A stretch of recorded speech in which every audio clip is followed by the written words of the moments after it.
Current level, 16879. The German index is maintaining its upward momentum. Bulls have successfully recovered from the bearish assault in the previous trading session.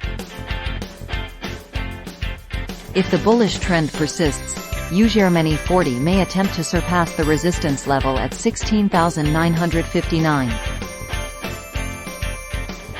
On the other hand, if bears become active, their target would once again be the support level at 16,784.